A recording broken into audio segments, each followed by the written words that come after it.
3 முதல் 5 வயதுள்ள குழந்தைகள் தெரிந்து கொள்ள வேண்டிய கற்றுக்கொள்ள வேண்டிய விஷயங்கள் என்ன அப்படின்றத பத்தி பார்க்கலாமா? ஃபர்ஸ்ட், நல்ல பழக்க வழக்கங்கள், குட் மேனர்ஸ்.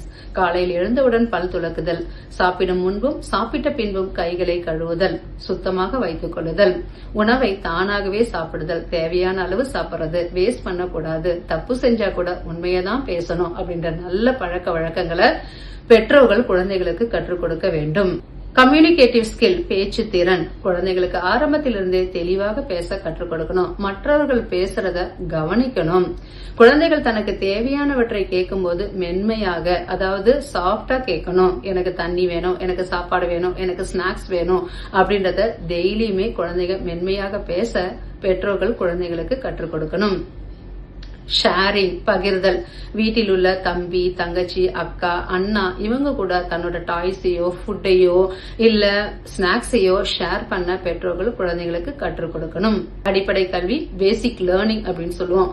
அதாவது English letters A to Z, தமிழ்ல R to O, numbers 1 to 10, shapes, colours, இது எல்லாமே விளையாட்டின் மூலமாக படம் பார்த்தோம் குழந்தைங்களுக்கு சொல்லிக் கொடுக்கணும். எதையுமே கம்பல் பண்ணா குழந்தைங்க கத்துக்க மாட்டாங்க. அதாக விளையாட்டாக நம்ம அவங்களுக்கு எல்லாத்தையுமே சொல்லிக் கொடுத்தோம்னா ஈஸியா குழந்தைங்க கத்துப்பாங்க. சமூக பழக்க வழக்கங்கள், சோசியல் ஸ்கில்ஸ். அதாவது நம்ம உறவினர் வீட்டு குழந்தைகள் நம்ம வீட்டுக்கு வரும்போது ஃப்ரெண்ட்லியா பழகிறது, அவங்களோட பொம்மைகளை ஷேர் பண்றது, அதே மாதிரி அவங்களோட சேர்ந்து விளையாட குழந்தைங்களுக்கு கத்துக் கொடுக்கணும்.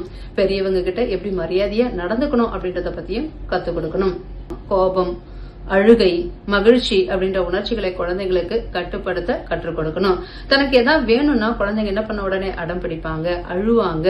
அப்ப இந்த மாதிரி உணர்ச்சிகளை குழந்தைகளுக்கிட்ட நம்ம ஆரம்பத்திலிருந்தே வளர்க்க கூடாது. அழுதா தனக்கு எதுவுமே கிடைக்காது அப்படின்ற எண்ணத்தை குழந்தைகளுக்கிட்ட உருவாக்கணும். ஒவ்வொரு குழந்தைக்கும் ஒரு தனித்திறன் உண்டு, படைப்பாற்றல் உண்டு.